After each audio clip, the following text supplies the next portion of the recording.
Sunod, mga kababayan, dito tayo kay Alan Peter Cayetano at kay Laila de Lima at Boyeng Rimulya. Ito, mga kababayan, Mamirian Suzuki, hello po. Ito po, mga kababayan, yung isa sa mga nireklamo ni Alan Peter Cayetano. Ito po mga kababayan. Pakinggan ninyo Representatives for her own purposes. This is not for the people. It's their own politics. Ombudsman Rimulya does not deserve advisors like Laila de Lima kasi mapapahamak ka lang. Mapapahamak. Unfortunately, malakas ang boses ngayon sa administrasyon at sa House of Representatives for her own purposes. So, si Alan Cayetano, mga kababayan, ay hindi agree or hindi niya gusto na si Senator or ngayon Congresswoman Laila de Lima ang advisor ni Boyeng Rimulya. Alam nyo, mga kababayan, isa lang ang masasabi ko. Mas gusto ko maging advisor si Laila de Lima ni Boyeng Rimulya. Bakit? Isa, mga kababayan, isa. Si Laila de Lima may paninindigan. Si Laila de Lima may napatunayan. Si Laila de Lima na-acquit sa kasong itinanim sa kanya. Si Laila de Lima, hindi napapatumba. O ngayon, sinong gusto mo, Alan Cayetano? Ikaw? Diba? Si Laila de Lima may napatunayan. Minsan na siyang ibinaon sa lupa, pero pinilit niyang umahon.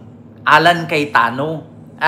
Kung meron mang gusto maging advisor, mas gusto ko si Laila kaysa sa'yo. Bakit? Yung 10,000 ayuda nga, hindi mo nabigay. Anong napatunayan mo bilang senador? Sa haba-haba ng termino mo bilang senador, anong napatunayan mo sa sarili mo? Tumakbo kang vice president, hindi ka nanalo. Nangako ka ng sunod eleksyon na gawin mong 10K ang ayuda bawat pamilyang Pilipino. Matatapos na lang yung termino mo, hindi mo pa rin na-distribute ang 10,000 pesos na pinangako mo. Si Laila de Lima, napakulong, inipit, ginipit, tinadtad ng kaso, ginawaan ng peking kaso, na-acquit, nakalaya, at naging congresswoman muli. Kasi may paninindigan. Anong sabi ni Laila de Lima? Hulihin ninyo ako! Right here! Nandito ako! Maraming nagsabi sa akin, Laila, bakit hindi ka mag-file ng asylum? Hindi ako pinanganak ng magulang ko na para atrasan. Hindi ako duwag. Narinig niyo yan? Sabi ni Laila de Lima yan. Na-memorize ko, no? Hulihin ninyo ako dito. Ngayon na. Di ba gusto ninyo yan? Nahuli nyo nga. Nakulong nyo nga. Ba't nakalaya? Ngayon, sinong may hindi gusto maging advisor si de Lima kung may napatunayan? Ikaw. Ombudsman Rimulya does not deserve advisors like Laila de Lima kasi hindi daw deserve na maging advisor si Laila de Lima. Mapapahamak daw si Rimulya. Alam mo, sa totoo lang, Alan Cayetano, kung may napapahamak man, si Bongo, si Bato, napapahamak kay Digong. Bakit? Ang buhay ni Bongo noon, taga-bitbit ng ice water, taga-bitbit ng towel at diaper para kay Digong. Pinasok siya ni Digong, pagiging senador, tignan mo ngayon, tad-tad ng kaso. Tad-tad ng flander, tad-tad ng kasangkot-sangkot na karumal-dumal at katakot-takot na kaso. Si Bato, simula nung naging PNP chief mula one-star general, naging 4-star bigla kasi nga nagsipsip kay Digong. Inupo ni Digong pagiging senador para may magtanggol sa kanya pagdating ng araw. Pero anong nangyari kay Bato ngayon? Anong nangyari kay Bato ngayon? Ayon, nagtago, hindi na mahagilap. Sa laki ng ulo, sa kintab ng noo, sa laki ng katawan, hindi na makikita. Tignan nyo kanina, hearing sa Senado, absent. Diba? Kung meron mang napapahamak dito, lahat ng mga dumidikit kay Digong. Yun ang mga napapahamak. Tignan nyo si Mark Villar. Simula nung itinalaga siya ni Digong bilang DPWH Secretary, anong nangyari ngayon? Sa trilyonaryo-bilyonaryong buhay nagkandalit-litse na dawit sa flood control anomalies na 18 billion flood control not only for Las Piñas, Cavite, and tawag dito, Mimaropa, but also the Cebu. Alam ni DPWH Secretary noon na ngayon Senador Mark Villar. Nagkandalitsi-litsi ang buhay ng mga Villar dahil kay Digong. Yan ang totoo. Si Digong ang nakakapahamak sa lahat ng mga taong dumikit sa kanya. Si Bato, nagtago, makukulong, hindi na makita ang 3 apo. Si Bongo, tad-tad ng kaso. Si Mark Villar, trilyonaryo ka, napapahamak ka pa. Sino pa? Sino pa mga dumidikit kay Digong ngayon? Si Harry Roque. Tignan ninyo, dating kakamping na bigyan lang ng posisyon na ginawang spokesperson. Ayon, napunta ng dahig. Anong ginawa? Naging pugante. Lahat ng mga dumikit kay Digong napapahamak. Hindi si Dilima ang makakapagpahamak kay Remulla. Yan ang totoo. Kung meron mang napapahamak yung mga dumikit kay Digong, kung napapahamak si Remulla, kung hindi magaling na advisor si Dilima, hindi mananalo si Remulla bilang ombudsman. Lahat ng dumikit kay Duterte, nagkandalit-silitsi ang buhay. Tignan mo si Gwen Garcia, dumikit kay Duterte. Ilang beses siya nasuspindi ng ombudsman. Kasi dumikit siya. Tignan mo si Pambari 4 na gobernador ng Cebu. Simula nung dumikit siya kay Duterte, siya kanya sinisi lahat ang pangyayari. Kasi DDS nga siya. At ano ang sabi ni Pambari 4 ng Cebu nung nilunop ang Cebu? Cebuano deserve to know. 2019, 26 billion project. Hindi nakita kaya tayo nilunop. Kaya nang dahil sa pagbutas-butas ng bundok dyan at dinala sa Maynila, sa Manila Bay, itong Dolomite, binaha sila. Tignan mo si Kibuloy. Kaganda ng buhay ni Kibuloy. Minamanyak niya yung mga kababaihan doon, mga kabataan, pinapaligo, shampoo, palmolive, lotion na detergents. Ilan pa sa ng puki ang makakantot niya at maaamoy at makakain niya. Nung dumikit sa kay Digong, ayon, nakulong. Kita niyo yan? Kulong. Ando na sa Amerika. Kita nyo yan? Yan ang masasabi ko. Tapos sasabihin ngayon, Crispin Remulla. Remulla does not deserve advisors like Leila de Lima kasi mapapahamak ka lang. Mapapahamak. Unfortunately, malakas ang boses ngayon sa administrasyon at sa House of Representatives for her own purposes. This is not for the people. It's their... Anong this is not for the people? Naghiganti lang si De Lima sa panggigipit ninyo noon. Ngayon sisigaw-sigaw ka kay Bato. Every Filipino deserve the due process. Bakit kay Leila de Lima hindi mo sinabi niya noon na kailangan ni De Lima ng due process? Bakit kay Leila de Lima? Iniimbestigahan nyo ba? Chine-check nyo ba yung bahay niya? Nakakita ba kayo may laboratory siya sa Shabu? Wala!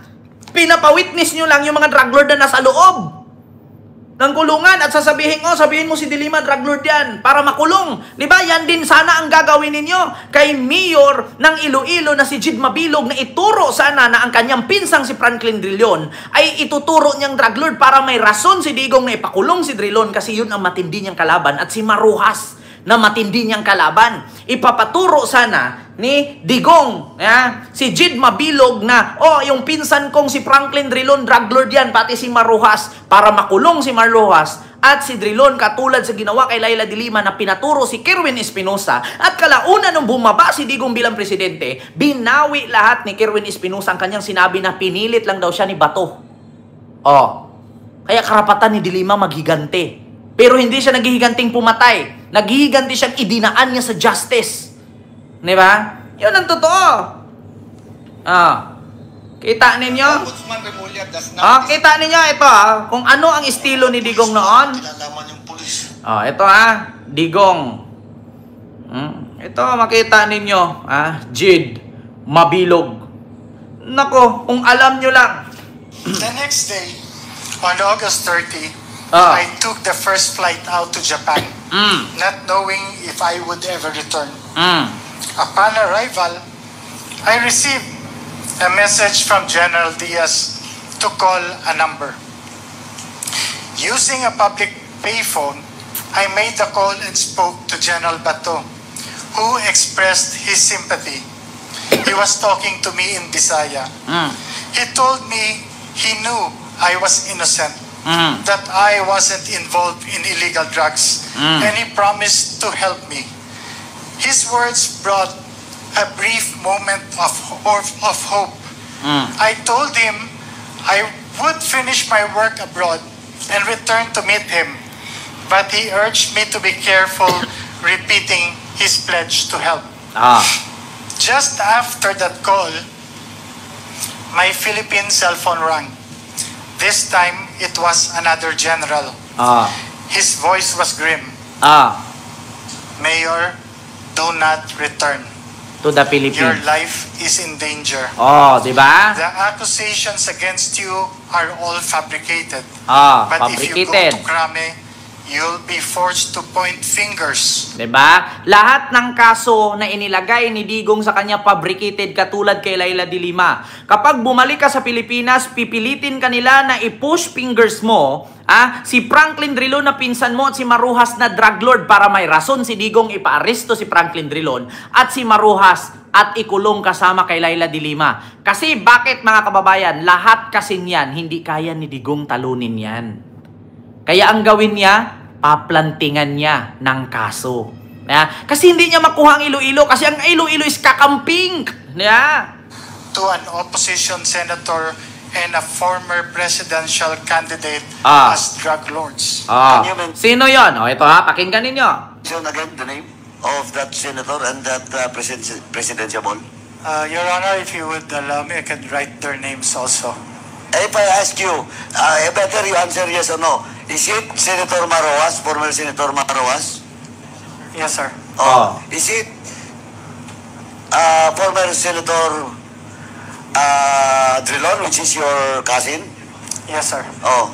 The next day, kita on nyo? August 3rd, Kita nyo? Binigyan niya ng tanim kaso si Jid Mabilog na mayor ng Cebu kasi hindi niya kayang kontrolin kasi kakamping nga. Leni Robredo to So ngayon, mga kababayan, pinapauwi ng Pilipinas kasi pumunta ito ng Japan. Ngayon, pag umuwi siya ng Pilipinas, inaano-ano pa ni Bato, pagtanggol kita, tangina mo, pagtanggol ka, pipilitin ka rin ni Bato katulad sa ginawa niya kay Kerwin Espinosa.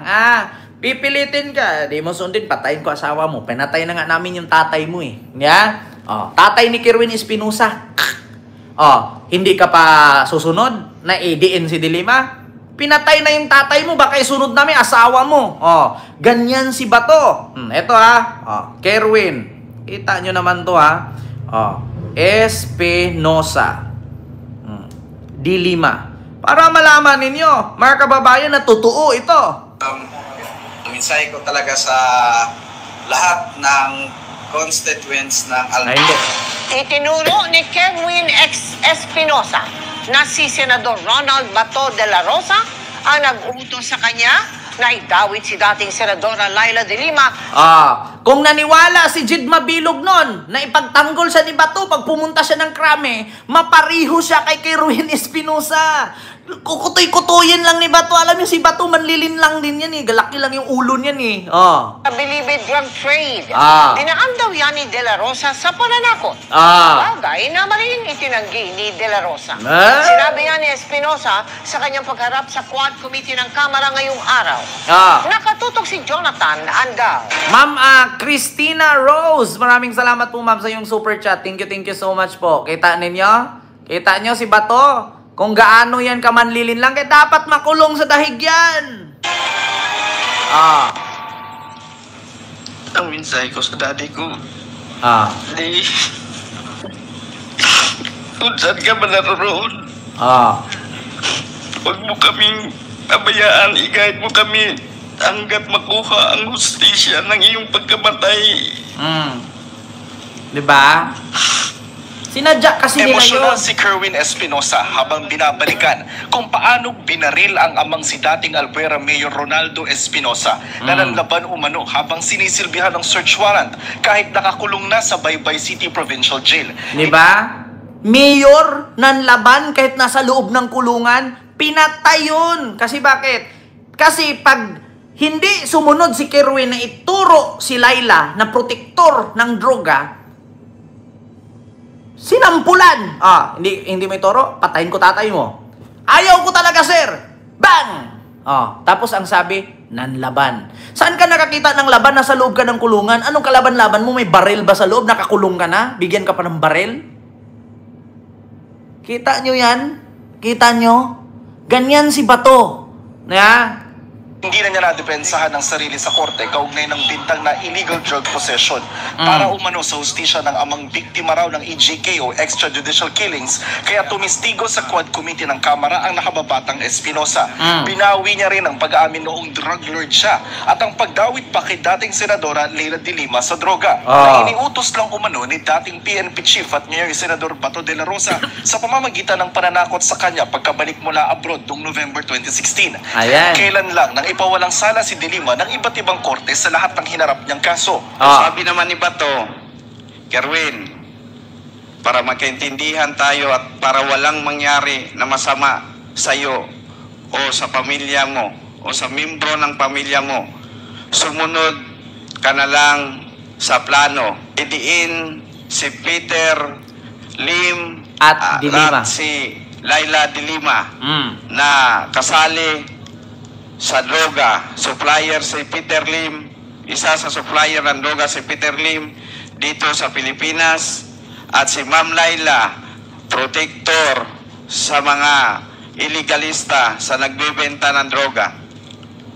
Kung walang problema po yun, sir, gagawin ko yun. Ipinakausap pa umano sa kanya ni Bato si Ronnie Dayan, ang driver bodyguard noon ni De Lima. Sabi ni General Bato, ayusin nyo ang statement nga magkatugma ang pizza at ang area kung saan nagkaroon ng pagbigay ng pera at pagtanggap ng pera. Ginawa yan ngayon nila kay Orly Gutesa. Di ba? Kaya hindi na po naniniwala ang taong bayan kay Orly Gutesa kasi ginawa nila yan noon kay Kerwin Espinosa at ng driver ni De Lima na si Jonel. Diba? Kailangan magtugma yung statement nila. Kasi dati, pag sinabi mo ganito, ganyan, alam na this. Kaya ngayon, hindi tatalab si Gutesa, hindi na sumipot. Kita nyo, grabe kasamaan talaga nila Bato. Kaya ngayon, sasabihin ni Alan Cayetano, mapapahamak si Boyeng kay De Lima. Acquitted na lahat si De Lima sa kaso. Junel! Inibato ang mga paratang. Pag makita ko yan, suntukin ko siya sa mukha. Makapagsalita siya, akala mo sino siyang malinis. Nakausap ko lang siya isang bisis. Nung pinuntahan ko doon sa kulungan niya, yung tinanong ko siya about kay Espinido. At bakit ka pumunta sa kulungan Bato about kay Espinido? Sige nga, bakit mo pinuntahan si Kerwin doon about kay Espinido? About ba sa drugs? Anong kinalaman mo sa drugs? PNP chief ka noon. Bakit kailangan mong puntahan? For what? Marami namang drug lord na kakulong noon. Nandun si Herbert. Sino pa? Yan ang tanong ngayon. Yung totoo ba yung sinabi niya na tumatanggap sa kanya ng pera si Espinido? Ang totoo daw ay kapag tinitext niya si Espinido, hindi daw sumasagot. Ang sinasagot daw mga Bible verses. Nagsorry si Espinosa kay De Lima at may mensahe rin kay De La Rosa at dating Pangulong Rodrigo Duterte. From my heart, I ask, sorry. Sorry talaga po, ma'am. Handa po akong harapin kung ano ang plano mo sa akin po. Sir, Bato de la Rosa, sana po magbago na tayo. Ayan na. Iwasan natin na gumagawa lang ng senaryo dahil sa politika. Mr. Duterte, sana po i-validate nyo po bawat report na marinig mo sa iyong paligid. Bukod kina De Lima at Lim, may pinadadawit pa raw na ibang pangalan sina Bato. Sinama pa ni Bato si Lovely Impal, Peter Ko, Peter Lim, Ching Biloso, General Luot.